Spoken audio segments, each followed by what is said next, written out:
Tiesiog, kadangi mane tai asmeniškai liečia, man labai įdomu, kaip jūs integravotės į Amerikos socialinį sluoksnį, Amerikos visuomenės sluoksnį. Jums ten pradėjo, sakėt, Milošas ir kitas tas susirasti darbo, matyt, profesiškai kažkas pradėjo vis tiek žengti žingsnį pirmąjį.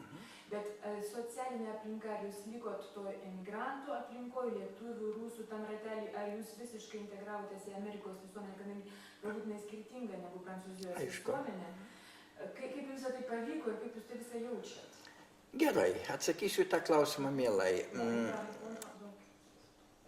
Mielai atsakysiu į tą klausimą. Matot, aš esu gana žmogus linkęs izoliuotis nuo aplinkos. Kaip rašytojas, kaip poetas, aš mėgstu gyventi ir būti vienas. Ir bendrauti, Amerikoje priimta, bendrauti, vaikščioti į bendrus vakarus, į piknikus, nežinau, važinėti kažkur, taip sakant, daryti, vadinasi, kepti mėsą ir tenai gerti alų ir dainuoti, manęs tie dalykai netraukia. Tokia, taip sakant, tokio tipo socialinis bendravimas manęs netraukia. Nors pasitaiko, kad ir jame padalyvauju. Su lietuvių bendruomenė mano ryšiai iš pradžių buvo labai glaudūs, daugiausia Čikagoje. Bet irgi Čikaga kitas miestas, man tekdavo nuvažiuoti, bet ten dauguma lietuvių gyvena Čikagoje. Ir tenai ėjo keli žurnalai, kuriuose aš buvau redkolegijos narys, ir su tų žurnalų redkolegijomis gana intensyviai bendravau. Ir Čikagoje turėjau daug bičiulių. New Havene, kuriame gyvenu, tai yra nedidelis miestelis, bet jame yra lietuvių bendruomenė. Net kartais juokauja, kad beveik visi toje bendruomenėje lietuviai pavardės prasideda raide V.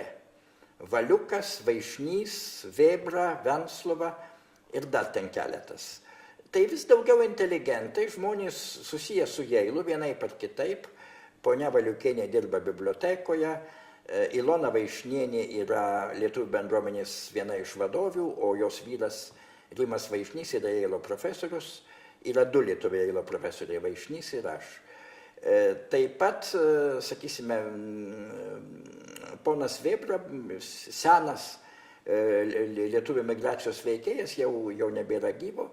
Jo dukra buvo Vaiva Vėbraitė, kuri lankėsi Lietuvoje ir tvarkė tenai švietimo reformą. Dabar ir jos nebėra gyvos. Buvo žmonės, su kuriais aš bendravau, nemažai bendravau ir tame ratelėje sukausi. Taip pat turiu daug draugų ir pažįstamų rusų rateliuose, čia daugiau Niujorke.